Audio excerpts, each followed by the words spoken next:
हरे कृष्णा। तो आज हम लोग श्रीक्षेत्र परिक्रमा के दौरान ये गुंडीचा मंदिर में आकर पहुँचे हैं। गुंडीचा मंदिर श्रीक्षेत्र दर्शन में एक प्रसिद्ध दर्शन, आज भी जो लोग जाते हैं, साधारणतः जो लीलास्थल विषय में नहीं जानते हैं वो लोग भी श्री मंदिर और गुंडीचा मंदिर तो अवश्य जाएंगे। गुंडीचा मंदिर के नाम गुंडीचा मंदिर इसीलिए पड़ा क्योंकि गुंडीचा देवी महाराज इंद्रद्युम्न के पाट महारानी के नाम है, उनके श्रीमती के नाम थी गुंडीचा देवी। जब भगवान जगन्नाथ रूप में प्रकट होते हैं तो ये जगन्नाथ रूप के प्रकट करने का श्रेय श्री इंद्रद्युम्न महाराज को प्राप्त होता है। उससे पहले उन्होंने यहीं पर नील माधव के रूप में थे, क्योंकि ये भू वैकुंठ है, यहाँ भगवान का एक्सटेंशन काउंटर, यहाँ नित्य निवास है। आज मेंटेनर इस भूलोक को परिचालना का करने के लिए जो ऑफिस, यही श्री क्षेत्र है, वैकुंठ क्षेत्र है, भगवान के एक्सटेंशन काउंटर है। तो यहाँ पर भगवान दुई रूपे वास करती। ब्रह्मांकर आयु हला दुई प्रारब्ध, ब्रह्मा के आयु है दो प्रारब्ध। दो प्रारब्ध में प्रथम प्रारब्ध में भगवान नीलमाधव के रूप में रहते हैं और दूसरा प्रारब्ध में श्री जगन्नाथ जी के रूप में रहते हैं। तो इंद्रद्युम्न महाराज सत्ययुग के समय की बात है, जब उन्होंने महान विष्णु भक्त थे, जब उनको पता चला कि भगवान साक्षात रूप में यहाँ विराजमान है, तो इसलिए उन्होंने विभिन्न प्रकार से अपने पुरोहित को भेज करके, जिसके द्वारा उन्होंने दर्शन करने के लिए सपरिवार प्रजा हजारों लाखों संख्या में और पदयात्रा करके अवंती नगर से ये क्षेत्र में आए थे।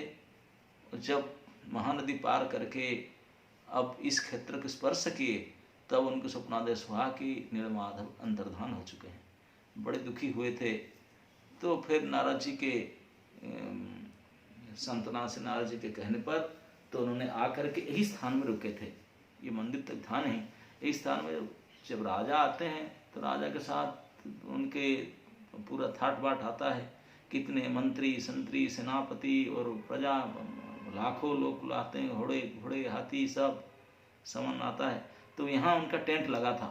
यहाँ श्रीमती गुंडीचा देवी के मुख्य उनका जो वासस्थान, महारानी के वासस्थान यही था। उसके बाद में राजा के टेंट था, फिर अन्य सब बड़े बड़े सब अधिकारी लोगों का सब टेंट हुआ करता था, ये सब थे। यहीं पे रह करके उन्होंने नारद जी के कहने पर भगवान की कृपा प्राप्त करने के लिए विशेष यज्ञ किए थे। ये यज्ञ मंडप है, यज्ञ किए, उसी यज्ञ सफल हुआ और यज्ञ से भगवान नरसिंह देव प्रकट हुए थे। तो यज्ञ नरसिंह गुंडीचा मंदिर के जस्ट उत्तर दिशा पर है। तो ये गुंडीचा मंदिर, क्योंकि राजा रानी जहाँ रहते हैं तहाँ विस्तृत उद्यान होना चाहिए, वो वेंटिलेशन को बहुत ध्यान देते हैं। तो ये भी तोटा है, बगीचा है, गुंडीचा उद्यान कहते हैं। तो वृंदावन जैसा इसलिए भगवान, जब श्री मंदिर को द्वारका माना जाता है, गुंडीचा मंदिर को वृंदावन माना जाता है, वृंदावन आ जाते हैं। ये ब्रज है। तो वहाँ गुंडीचा देवी रहती थी और राजा भी पास में उनका आवास था, वो रहते थे। तो यज्ञ संपन्न होने के बाद में, यज्ञ सफल होने के बाद में, यज्ञ से जो भविष्यवाणी हुआ कि इंद्रद्युम्न तुम जा करके महोदधि से, बांकी मुहान से ये लग जो काष्ठ प्राप्त, दारू प्राप्त करो। दारू माने शराब नहीं है, दारू मतलब शुष्क काष्ठ है, संस्कृत भाषा में काष्ठ को दारू कहते हैं। तो ये विशेष दिव्य दारू को प्राप्त करके, काष्ठखंड को प्राप्त करके उसी से विग्रह निर्माण करना। तो बड़ी लंबी कथा है वो, किस प्रकार से विग्रह को लेकर के आते हैं और ला करके इसी यही स्थल पर महारानी के जो अपना निजी आवास था, उसी आवास में उसको रखे। महारानी छोड़ दी, बोले ठीक मैं दूसरे रूम में चला जाता हूँ, इस रूम में रखिए। तो ये रूम में रख करके, उसी रूम में रख करके वो काष्ठ को वो विग्रह निर्माण कराया गया था। विग्रह निर्माण हुआ। जब विग्रह निर्माण करते समय में महारानी को लगता था कि ये वृद्ध कारीगर था जो आपने परिचय दिया था, अनेक कारीगर को बुलाए गए थे, बहुत सारे कारपेंटर आए थे, लेकिन सब फेल होकर गए थे। और ये अपने परिचय दिया कि हम ही कर सकते हैं, हम ही ये विग्रह निर्माण करेंगे, लेकिन हमारा कंडीशन है हमको 21 दिन तक बंद करके रखो, कुछ हमको चाहिए नहीं, विग्रह निर्माण करते हम प्रसाद पाएंगे।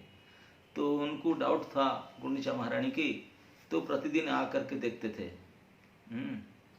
तो प्रतिदिन अपने आवास के चारों तरफ घूमते थे, वो आवाज़ सुनाई पड़ता था, ठक ठक आवाज़ सुनाई पड़ता था कि जो विग्रह निर्माण होता है।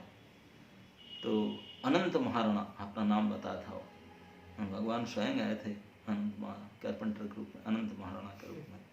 तब इस प्रकार 14 दिन जब व्यतीत होता है, धीरे धीरे 10-12 दिन के बाद साउंड लेस होता है, और 14 दिन तक तो बिल्कुल साउंड खत्म हो जाता है। साउंड पूरा खत्म हो जाता है। तो फिर उन्होंने 14 दिन ना 12 दिन, 12-14 दिन ऐसे समथिंग, तो उन्होंने जा कर के राजा को बोलते हैं कि ये वृद्ध महाराणा हो तो मर गया, अब विग्रह क्या करेगा, विग्रह दर्शन करेंगे तो जीव हत्या की दोष होगा, नर हत्या की। तो रानी के कहने के कारण राजा ने फिर मंदिर द्वार उन्मोचन करके जब देखे कोई नहीं, अर्ध विग्रह, अर्ध निर्मित विग्रह है, यही जो विग्रह अभी हम दर्शन कर रहे हैं वही विग्रह इसी प्रकार था, और कंप्लीट नहीं थे ये विग्रह। देखो ना, हाथ कंप्लीट नहीं है, ना पैर है, ना कुछ, इट्स नॉट कंप्लीट, इनकम्प्लीट विग्रह था। तो इसको देख करके, और कोई बनाने वाले थे नहीं, अनंत महाराणा का अंतर था। तो राजा ने बहुत दुख किए, सभी ने दुख किए, तो दोष दिए महारानी के ऊपर, आप इन्हें खुलवा दिए, कुछ चमत्कार था, अभी चले गए, कंप्लीट नहीं हुआ, इमैच्योर।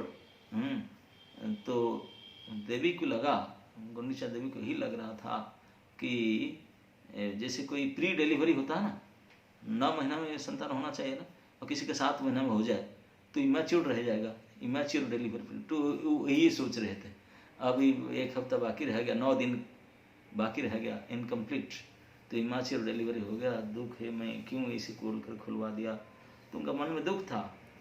तो जिसके कारण फिर उसके बाद में बहुत लंबा समय लगता है, मंदिर निर्माण होता है, फिर ब्रह्मा जी के पास बुलवाने जाते हैं, बहुत लंबी हिस्ट्री है, किस प्रकार मंदिर लुप्त हो जाता है, फिर प्राप्त होता है, गाल माधव से प्राप्त करते हैं।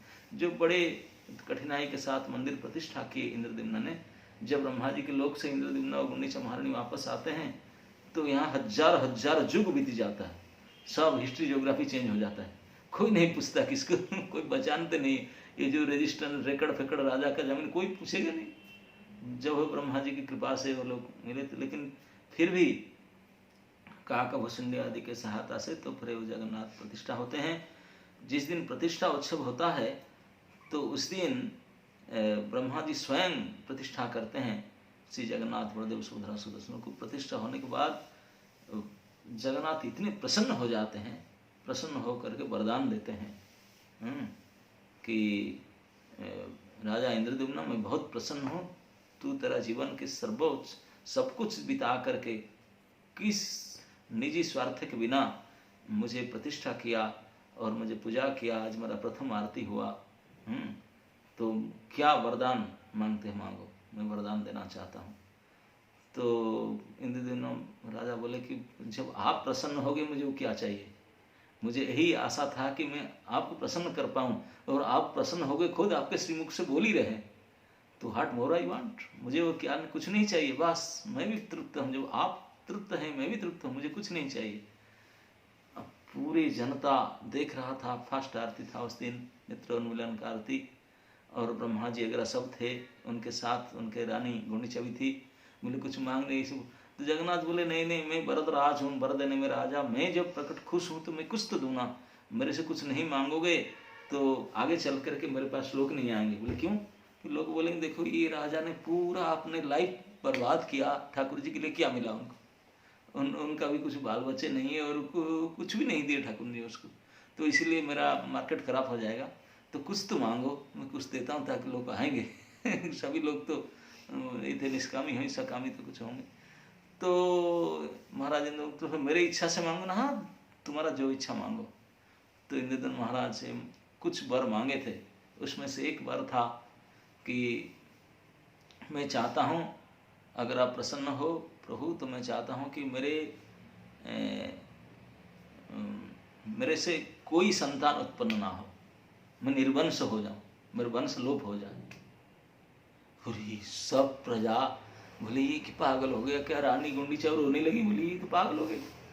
अब तक तो लगे थे उनके पीछे, ब्रह्मा जी भी आश्चर्य, बोले ये क्या वर मांगा। जगन्नाथ जी प्रसन्न हो आश्चर्य होकर पूछे इंद्रद्युम्न ने ये क्या वर मांगा, किस लिए, क्या रहस्य है, तू निसंतान होना चाहता है, वंशलोप करना चाहता है।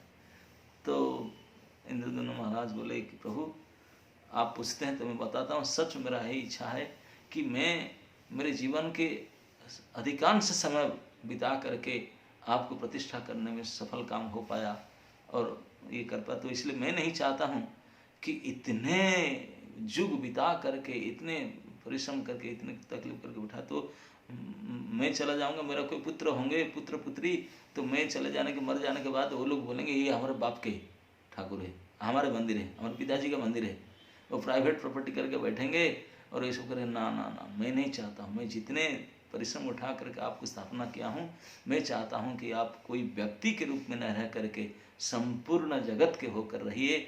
आपका नाम, उनका नामकरण भी इंद्रद्युम्न किए थे ठाकुर जी का, बोले इसलिए आपका नाम जगन्नाथ होना चाहिए, इस जगत के नाथ बनकर रहिए, जगत को सनात कीजिए, संपूर्ण जगत को सनात करके जगन्नाथ नाम से रहिए। किसी का प्राइवेट आप नहीं है, आप सभी के, पूर्ण जगत के। तो सारे लोग इससे उदार भाव सुन करके और कृतकृत्य हो गए, बहुत प्रसन्न हुए, देवताओं ने पुष्पवृष्टि किए। लेकिन रानी गुंडीचा तो रो रही थी, बोली क्या कर दिया उनको जगन्नाथ को, लेकिन हम तो कोई बेटा ही नहीं रहा। तो जगन्नाथ भगवान प्रसन्न होकर के वरदान दिए, बोले ठीक है तथास्तु, लेकिन मैं देख रहा हूँ कि आपकी पत्नी दुखी है, रो रही है। तो उन्होंने भगवान ने सीधा गुंडीचा को बोले माँ करके स्वीकार किए, बोले आप चिंता मत करो, तुम्हारा पुत्र नहीं है इसलिए तो दुखी हो ना। हाँ, पुत्र होता कि नहीं होता पता नहीं, कि पुत्र होता कि पुत्री होता, कोई गारंटी तो है नहीं क्या होगा। अगर होता, पढ़े लिखे होगा कि नहीं पढ़ेगा, काला होगा कि गोरा होगा, बदमाश होगा कि अच्छा होगा, क्या पता। तो इसलिए रेडीमेड हमको देते हैं, आपको ये सब गर्भधारण नहीं करना पड़ेगा, पढ़ाना लिखाना नहीं पड़ेगा, कोई ये नहीं करना पड़ेगा, रेडीमेड पुत्र देते हैं। रेडीमेड कहाँ से मिल जाएगा और ना, रेडीमेड पुत्र एक नहीं 2-3 दे देते हैं। बोले कौन ना, एक मैं हूँ, एक हमारा भाई साहब है, और हमारे बहन है, 2 बेटा 1 बेटी, हम बन गए आपके पुत्र पुत्री।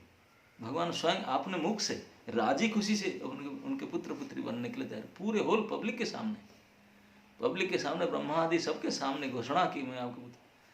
तो गुंडीचा देवी प्रसन्न हो गई, चलो मेरे बनी बनाई, इसे पुत्र मिले, साक्षात परम भगवान मेरे पुत्र बन। लेकिन थोड़े बार मुँह सुखाने बोला क्यों दुखी है ना, हाँ आप बोले पुत्र रूप में, लेकिन अपना खुद का पुत्र होता और एक नहीं, क्या कमी है, खुद का पुत्र था, हमारा क्या कमी है ना, हमारा पुत्र होता तो कम से कम हमारा मर जाएंगे हम तो श्राद्ध पानी देगा, है नहीं, हमारा तर्पण करेगा, श्राद्ध करेगा, लेकिन आप तो यहाँ बैठ करके खूब खाएंगे रहेंगे, बड़ा मंदिर में पूजा पाएंगे, हमारा थोड़ी आप याद करेंगे। नहीं नहीं नहीं, भगवान भी प्रतिज्ञा बोले मैं करता हूँ, मैं भी आपके करूँगा पूजा जी, श्राद्ध करूँगा।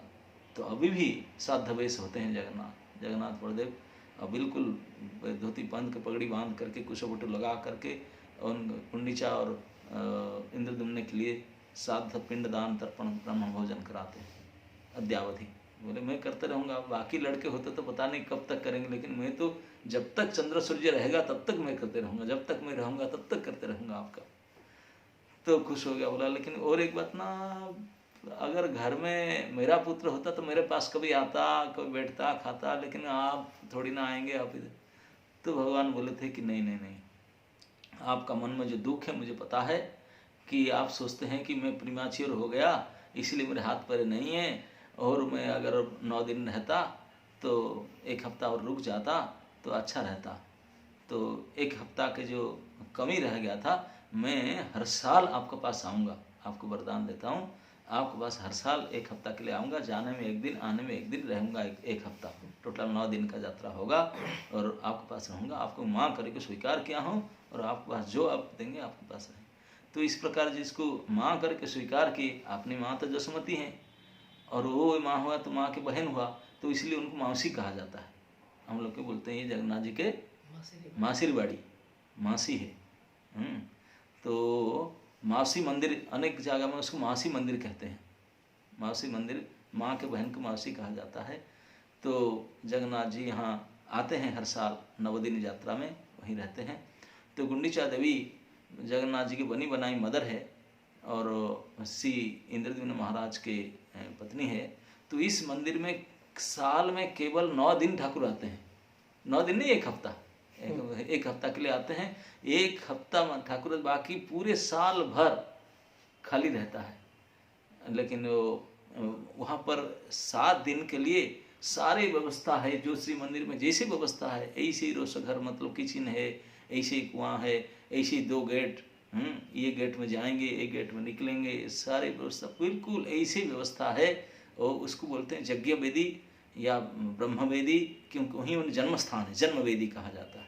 क्योंकि भगवान जगन्नाथ जी के प्राकट्य वहीं हुआ था ना, जो विग्रह निर्माण हुआ दारू से, तो इसलिए उसको यज्ञ वेदी का कहा जाता है। गुंडीचा मंदिर हुआ यज्ञ वेदी मंदिर, यज्ञ मंदिर यहीं यज्ञ हुआ था और वहीं से बात हुआ था और यहीं पर दारू से जगन्नाथ के रूप में वो प्रकट हुए थे।